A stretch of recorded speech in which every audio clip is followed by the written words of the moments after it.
اتنی دلائل تو میں نے آپ کو دیے ہیں. اور بھائی جواب دے دو نا, ابھی میں نے جو باتیں کی اس کا جواب دے دو نا. آپ کے اعلام جب فرماتے ہیں لغت کی روح سے طلاق و مرتان, اس کا مطلب ہے کہ تطلیق بعد تطلیق بالتفریق دون جمع, یہ قرآن کا حکم ہے. جو قرآن کی مخالفت کرتا ہے وہ کافر ہوتا ہے. اس کا جواب دے دو نا پلیز. میں نے قرآن سے اس کا معنی بتایا ہے, قرآن سے, کسی امام سے نہیں بتایا. تو بتایا نہیں نا, اب ذکر کرو ذکر کرو. اس طرح تو نہیں ہوتا میں نے ذکر کیا. اللہ کے آپ نے الطلاق مرتان کی بات شروع اسی سے کیا. میں نے قرآن کی آیات سے آپ کو اس کا جواب دیا. اس میں کوئی نہیں ہے کہ مرتان کا مطلب ہے ایک دفعہ دینا. قرآن میں کوئی ایسی آیت نہیں ہے کہ مرتان 2 دفعہ کا مطلب ہے ایک دفعہ. قرآن میں ایسی کوئی چیز ہے ہی نہیں. ایسے جھوٹ کہہ رہا ہے. اجرہا مرتین ہم ان کو 2 دفعہ 2 مختلف مواقع پہ اجر دیں گے. یہ کہہ رہے اس کا مطلب ہے اکٹھے دیں گے. یہ کہاں لکھا ہوا ہے؟ یہ کہاں لکھا ہوا ہے؟ خود اب مرتین اس کا مطلب یہی ہے کہ ہم اس کو 2 دفعہ اجر دیں گے. اس کا مطلب نہیں, میں نے آپ کا ترجمہ دکھایا ہے آپ کے مکتب فکر کا, حسن رضوی کا. کسی کوئی شخص اگر قرآن کا اردو میں ترجمہ کرتا ہے اس کا حجت نہیں ہوتا ہمارے لیے ماننا. جب اللہ کہہ رہا ہے کہ میں اس کو 2 دفعہ دوں گا تو 2 دفعہ کا مطلب ہے 2 دفعہ. ابھی میں آپ کو دیکھو بھائی, میں آپ کو 2 رومال اکٹھے دے دیتا ہوں تو میں نے 2 دفعہ آپ کو دیا. 2 دفعہ کا مطلب 1 دفعہ دے دیتا ہوں پھر انتظار کرتا ہوں, پھر یہ دیا, پھر یہ 2 دفعہ ہوئے نا. مرتین کا مطلب یہ ہے. بس خاموش پلیز, مجھے ریپ اپ کرنے دو. مطلب 2 چیزیں میں نے دے دی ہیں. ایک چیز محل ہے 3 چیزوں کا, میں نے اس کو 2 دے دی, مطلب 2. آپ نے 1 دفعہ دیا, 1 دفعہ دیا, آپ نے 1 دفعہ دیا, 2 دفعہ نہیں دیا, 3 دفعہ نہیں دیا. دیکھیں ایک چیز محل ہی 3 دفعہ کا ہے تو میں اس کو ایک اکٹھے دیا. آپ نے اکٹھے دیے, آپ نے 3 چیزوں کو, میری بات سمجھیں, 3 چیزوں کو 1 دفعہ دیا. میں آپ کو سمجھاتا ہوں. آپ اپنے بچے کو 300 روپیہ دیتے ہیں, بیٹا یہ آپ نے 3 دنوں میں لگانا ہے, وہ ایک ہی دن میں لگا لیتا ہے تو کیا کہیں گے آپ؟ میں نے جب 300 روپے دیا نا تو میں نے 1 دفعہ دیا. اس نے 1 دفعہ خرچ کیا تو 1 دفعہ خرچ کیا نا. 3 دنوں میں لگائے لیکن اس نے 1 دن میں لگا دیا. میں جواب دوں خاموش ہو جائیں گے.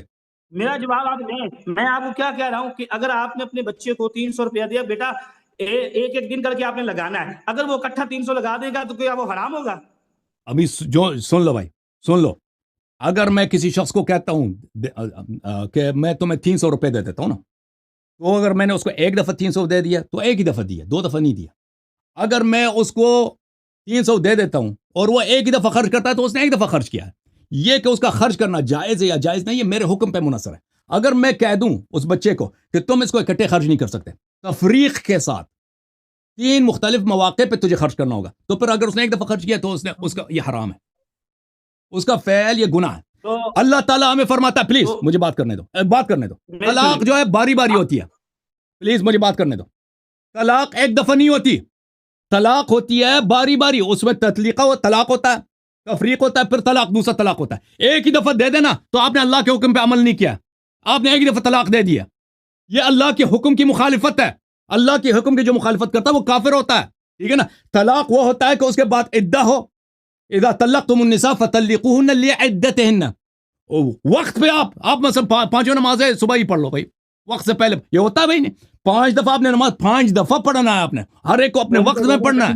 طلاق بھی ہوتا ہے, اس کے طلاق دیا جاتا ہے, اس کے وقت میں جاتا ہے. ایک طلاق ایک عدہ, دوسرے طلاق دوسرے عدے میں دیا جائے گا. اس طرح نہیں ہوتا کہ ہر ایک کو اسی وقت ہی طلاق دے دو, ٹھیک ہے نا. یہ قرآن کا حکم ہے. رد کرنا ہے یا میں ریپ اپ کر لوں بھائی؟ 1 منٹ, یہ جو آپ بات کر رہے ہیں نا کہ وہ میں نے اس کو دیا, یہ میرے اوپر منحصر ہے کہ وہ اکٹھا لگائے گا یا بعد میں لگائے گا. یہ جو آپ مثال دے کے اس کو پھر فوراً سے پہلے میرا جواب آنے سے پہلے فٹ کر دی. آپ ہمیں قرآن مجید میں یہ دکھا دیں کہ اللہ نے یہ فرمایا ہو کہ تم 3 طلاقیں ایک مجلس میں نہیں دے سکتے. یہ آیت آپ نے دکھا دیا, آپ قرآن میں یہ تصریح ابھی تو دکھا دیا نا, ابھی دکھا دیا. دیکھو نماز کی, میری سنیں, آپ مثال دے رہے ہیں نماز کی, تو آپ تو 2 نمازیں اکٹھی پڑھنے کے بھی قائل ہیں. آپ 2 نمازیں اکٹھی پڑھتے ہیں, ان کو کیوں نہیں اپنے وقت ہر ایک کو وقت میں پڑھتے ہیں. ہمارے ہاں نماز زور کے بعد فوراً نماز عصر کا وقت شروع ہو جاتا ہے. اس طرح نہیں کہ ہم ان کو ایک وقت میں پڑھتے ہیں, ایک وقت میں نہیں پڑھتے. زور کو زور میں پڑھتے ہیں, عصر کو عصر میں پڑھتے ہیں, لیکن عصر کا وقت فوراً زور کے بعد شروع ہو جاتی ہے.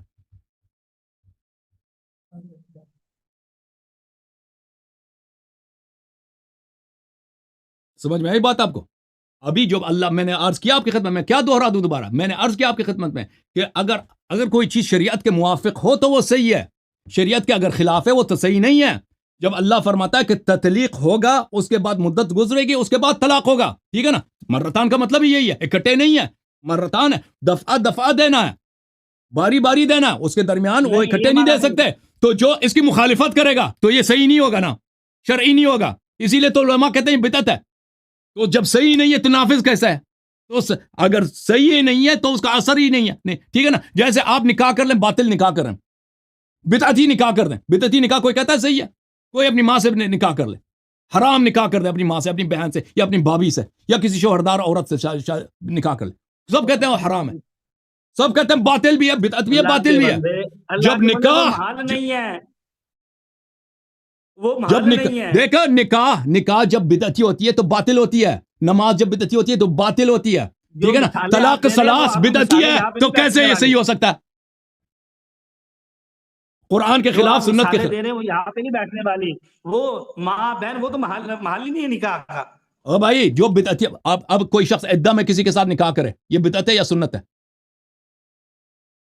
او مجھے بتاؤ. نکاح نہیں ہوتا، نہیں ہوتا نا، نکاح ہی نہیں ہوتا، نکاح ہی نہیں ہوتا نا، باطل ہے نا. اسی طرح طلاق ثلاث خود کہتے ہو بدعت ہے، خود کہتا ہو گناہ ہے، تو یہ کیسے صحیح ہو سکتا ہے؟ نہ عدت کے دوران نکاح کو ہم حرام کہتے ہیں. بالکل حرام. کیوں حرام کہتے ہیں؟ کیونکہ یہ سنت کے خلاف ہے، کیونکہ یہ قرآن کے خلاف ہے. اسی لیے طلاق جمع دینا، اکٹھے طلاق، یہ قرآن کے خلاف ہے، یہ حرام بھی ہے، اس کا اثر بھی نہیں ہے. آپ قرآن کی ایک آیت پیش کر دیں، قرآن کی ابھی پیش کیا نا، اس کا جواب دے دو نا. ابھی تو جو پیش کی اس کا جواب دے دو تاکہ اگلے آیت میں چلیں. پہلے بھی دیا، کیوں نہیں آپ مان تو رہے؟ دے دو نا، تو دے دو نا، جواب دے دو، جواب دے دو. میں نے جو بیان کہتا ہے کہ قرآن کی آیت پیش کرو. دیکھو میرے پاس قرآن، شیخ صاحب سن لو، میرے پاس قرآن کی بہت ساری آیات ہیں، لیکن میں آپ کو اہل نہیں سمجھتا. آپ نے تیاری نہیں کی ہے نا، آپ کے پاس علم نہیں ہے، آپ کے پاس نہیں ہے، آپ جواب نہیں دے سکتے. کہتا ہے اگلا آیت لے کے پھر ایک جواب دے دو، پھر میں اگلے میں چلا جاؤں گا. بس ختم ہے بھائی. میں ریپ اپ کرنا چاہتا ہوں. میرا بولنے دینا، بولو تم، جواب دے دو میرے بات کا، میرے استدلال کا جواب دینا. یہ جو آپ کے علماء نے بولا ہے یہ سب شیعت ہے، جو کہتے ہیں طلاق کے بعد تفریق کرو، جمع کرنا یہ حرام ہے. ختم کریں، دیکھیں ختم کریں، کر لیں، ختم کریں. بس بولنا نہیں بھائی. میرا چیلنج ہے تمام احناف کے علماء کو، پاکستان ہندوستان کے علماء کو، طلاق ثلاث فی القرآن میں یا سنت میں، اس میں جب چاہیں میں مناظرے کے لیے تیار ہوں. آپ لوگ آ جائیں کہ قرآن کی روح سے جو آپ طلاق بدعی دیتے ہو اور اس کو کہتے ہو یہ نافذ ہے، یہ حرام ہے، یہ بدعت ہے. طلاق جو سنت کے لحاظ سے کہتے ہو یہ بھی حرام ہے. میں منتظر ہوں آپ کے اعلام کے. یہ آپ کے ابرار صاحب نے کوشش کی ہے لیکن ان کی تیاری نہیں ہے قرآن کے متعلق، وہ رد بالکل نہیں کر سکتے. اچھا میرے محترم ناظرین، ریپ اپ کچھ منٹ لیں گے ریپ اپ کے. ہاں کتنے منٹ میں کریں گے آپ؟ یہ 8 منٹ 10 منٹ جو لیں گے. دیکھیں میرے محترم ناظرین، یہ ریپ اپ ہے. جو باتیں میں کوئی نئی باتیں یہاں پہ نہیں کروں گا، میں پرانی باتیں یہاں پہ دہراؤں گا جو میں کر چکا ہوں آپ سے. طلاق سنت کیا ہے؟ سنت کس کی سنت ہے؟ رسول صلی اللہ علیہ وسلم کی سنت. کس کی سنت کی بات ہو رہی ہے؟ حضرت رسالت پناہ صلی اللہ علیہ وسلم کی سنت کی بات ہو رہی ہے. رسول صلی اللہ علیہ وسلم کے سنت کے باہر سب کفر ہی کفر ہے. یاد رکھو، رسول صلی اللہ علیہ وسلم کی سنت کی اتباع کریں گے تو دین ہے، ان کی سنت کو چھوڑیں گے تو کفر ہی کفر ہے. ان کی سنت کیا ہے بھائی؟ یہ کتاب الآثار ہے ابو حنیفہ کی. ان کے شاگرد ابو یوسف نے ابو حنیفہ سے روایت نقل کیا. یہاں پہ ملاحظہ کریں صفحہ نمبر 129 میں صحیح سند کے ساتھ، بخاری مسلم کی سند ہے یہ. ابو حنیفہ ابراہیم سے ابن مسعود سے روایت نقل کرتا ہے. طلاق السنہ، سنت والی جو طلاق ہے وہ کون سے ہے؟ ان یطلق الرجل امرأته واحدة حين تطهر من حیضتها من غیر ان یجامعها وهو يملك الرجعة حتى تنقضي العدة. سنت کی طلاق یہ ہے کہ کوئی شخص اپنی بیوی کو طہر کی حالت میں طلاق دے دے، اس طہر میں اس کے ساتھ مجامعت نہ کی ہو، اور پھر اس کو طلاق دینے کے بعد رجعت کا حق حاصل ہے جب تک عدہ ختم نہیں ہوتا. فإذا انقضت، جب عدہ ختم ہو تو وہ پھر شادی کر سکتا ہے، پھر نیا نکاح کرنا ہوگا. فإن أراد أن يطلقها ثلاثة طلقها حين تطهر من حيضتها الثانية ثم يطلقها حين تطهر من حيضتها الثالثة. اگر وہ کیا کرنا چاہتا ہے، اس کو طلاق ثلاثہ دینا چاہتا ہے، تو پھر اس کو صبر کرنا ہوگا کہ اس کی جو ہے طہر ختم ہو، حائض ہو، پھر طلاق دے دے، پھر یہ طلاق ثانی ہوگا. پھر اگر تیسری طلاق دینا چاہتا ہے پھر انتظار کرنا پڑے گا کہ طلاق کیا ہوگی، طلاق ہوگی کہ پھر وہ حیض ہو جائے، پھر طاہر ہو جائے پھر طلاق ثلاث دے گا، پھر وہ عورت اپنی عدہ کو پورا کرے گا، پھر کسی دوسرے مرد سے شادی کر سکتی ہے۔ یہ طلاق سنت ہے، یہ سنت ہے نبی صلی اللہ علیہ وسلم کی۔ جو طلاق اس کو یہ کہتے ہیں کہ یہ ایک ہی دفعہ طلاق دے دے، یہ خود کہتے ہیں بدعت ہے۔ یہ تحفۃ الفقہاء ہے علاء الدین سمرقندی کی، میں پہلے آپ کو دکھا چکا ہوں۔ طلاق بدعہ، طلاق بدعہ کیا ہے؟ بلے طلاق بدعہ یا یطلق ثلاثا بکلمۃ واحدہ، اما طلاق البدعہ، طلاق بدعت یہ ہے کہ انسان حیض کی حالت میں طلاق دے دے، یہ بھی طلاق بدعت ہے۔ یا انسان ایک ہی مجلس میں ایک ہی دفعہ 3 طلاقیں دے دیں، یا مثلا ایک ہی مجلس میں نہیں، ایک طہر میں 3 طلاقیں دے دیں۔ یہ بدایع الصنائع فی ترتیب الشرائع ہے، ملاحظہ کریں یہاں پر، یہ بھی احناف کی کتاب ہے۔ طلاق البدعہ، طلاق البدعہ کیا ہے؟ کہ ایقاع الثلاث او اثنین فی طہر واحد لا جماع فی، کہ ایک طور میں آپ ایک ہی دن، 2 دن، ایک ہفتے، 10 دن، 15، 20 دن میں 3 طلاقیں دے دیں، یہ بدعت ہے۔ یہ خود کہتے ہیں بدعت ہے۔ وہ سنت کیا ہے؟ سنت یہ ہے کہ تفریق کے ساتھ ہوگا، بیچ میں طہر ہوگا۔ تو ان کا جو طلاق ہے یہ بلا رائب یہ سنت کے خلاف ہے۔ اگر سنت کے خلاف ہے تو کیسے یہ صحیح ہے؟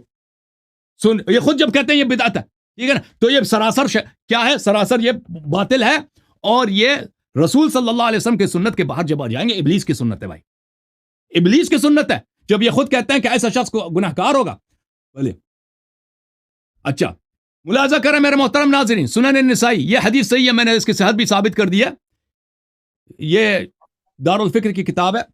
یہاں پر رسول صلی اللہ علیہ وسلم کو جب خبر ملی ہے کہ ایک شخص نے اپنی بیوی کو 3 طلاقیں دی ہیں، تو غضب کے ساتھ وہ کھڑے ہو گئے اور کہا ہے ایلعب بکتاب اللہ وانا بین اظہرکم، قرآن کے ساتھ کھیلا جا رہا اور میں زندہ ہوں۔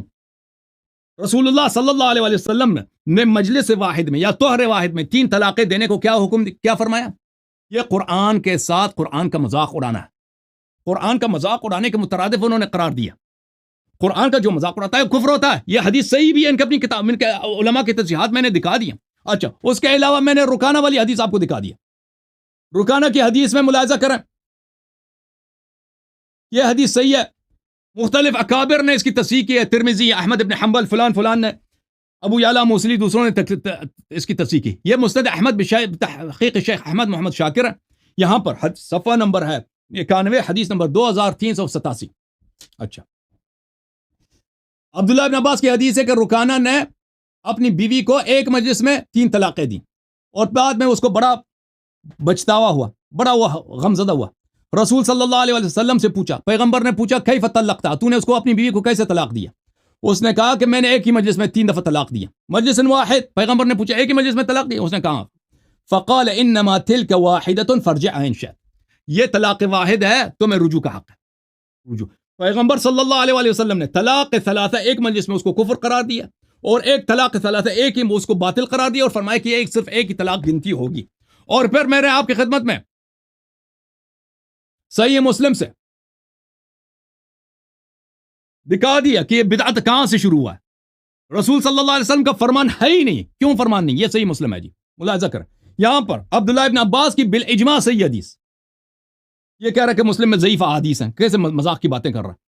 کان الطلاق على عهد رسول اللہ صلی اللہ علیہ وآلہ وابی بکر وسنتین من خلافت عمر طلاق الثلاث واحدہ، رسول صلی اللہ علیہ وآلہ وسلم کے زمانے میں طلاق ثلاثہ 3 طلاقیں ایک ہی طلاق گنتی ہوتی تھیں، ایک ہی یعنی پیغمبر کے زمانے میں ہو ہی نہیں سکتا کہ 3 طلاقیں کو انہوں نے ایک طلاق قرار دیا۔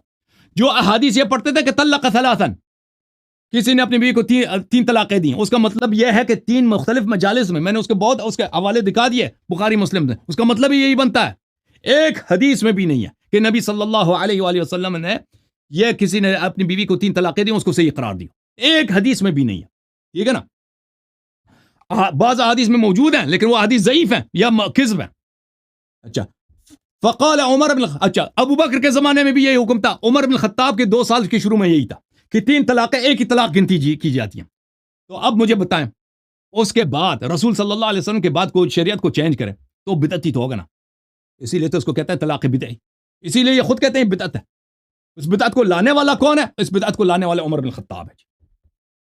قال عمر ان الناس قد استعجلوا في امر قد كانت لهم فيه انا، ایک چیز جس میں لوگوں کو چھٹی تھی، اس میں لوگوں کو مہلت تھی، انات بولتے ہیں مہلت کو، لوگوں کو ٹائم تھا، مہلت تھا نا، وہ انتظار کرنا پڑتا تھا عدے کا۔ اب لوگ جلدی کرتے ہیں. فلو امضیناہ علیہم, ہم چاہتے ہیں کہ اس کو ہم جاری کر دیں, ان کے 3 طلاق طلاق نافذ کر دیں کہ 3 طلاق ہو گئی, اب حلالے کی ضرورت پڑے گی. فامضاہ علیہم, تو اس نے اس کو نافذ کرا دی. یہ عمر کا قول ہے. پھر اس کے بعد اگلا حدیث بھی یہی ہے, دوسرے سند کے ساتھ, دوسرے الفاظ کے ساتھ. تیسرا حدیث بھی یہی, دوسرے الفاظ کے ساتھ. ٹھیک ہے نا. تو اس میں واضح طور پر ہے کہ رسول صلی اللہ علیہ وسلم کے زمانے میں یہ نہیں ہوتی تھی. ایک حدیث بھی نہیں ہے میرے محترم ناظرین کہ رسول اللہ صلی اللہ علیہ وسلم کے زمانے میں طلاق ثلاث کو انہوں نے 3 طلاقیں قرار دی ہوں. ایک بھی حدیث نہیں مجلس واحد میں. اچھا, تو اس کا مطلب کیا ہوا کہ طلاق ثلاث یہ خود بھی کہتا ہے بدعت ہے. 10 دفعہ میں نے علامہ صاحب سے پوچھا کہ جو چیز بدعت ہے, جو چیز بدعت ہے اس کو تم کیسے کہتے ہو کہ قرآن میں موجود ہے؟ تو پھر آپ کافر ہیں. قرآن میں موجود ہے طلاق جو جائز ہے, جو شرعی ہے, اس کو تم صحیح کہتے ہو, اس کو تم بدعت کہتے ہو. ٹھیک ہے. اور رسول صلی اللہ علیہ وسلم نے جس کی تائید کیا اس کو تم بدعت کہتے ہو. ٹھیک ہے نا. کیسے بدعت ہو سکتا ہے؟ اس کا ایک دفعہ اس نے جواب ہی نہیں کہتا. بدعت کے مختلف ڈیفینیشنز ہیں, اس سے زیادہ اس نے توضیح نہیں دی, کیونکہ بدعت ہمیں معلوم کل بدعت ضلالہ و کل ضلالۃ فی النار, رسول صلی اللہ علیہ وسلم کا فرمان. اچھا, پھر میں نے آپ کو خود دکھا دیا اس کا بالکل اس نے جواب ہی نہیں دیا. عمر بن خطاب خود نے کہا کہ یہ قرآن کے مخالف ہے. طلاق ثلاث مجلس واحد میں قرآن کے خلاف ہے. یہ کتاب سنن سعید ابن منصور میں صفحہ نمبر 301 میں حدیث نمبر 1068 ہے. میں نے آپ کے پہلے پڑھا ہے.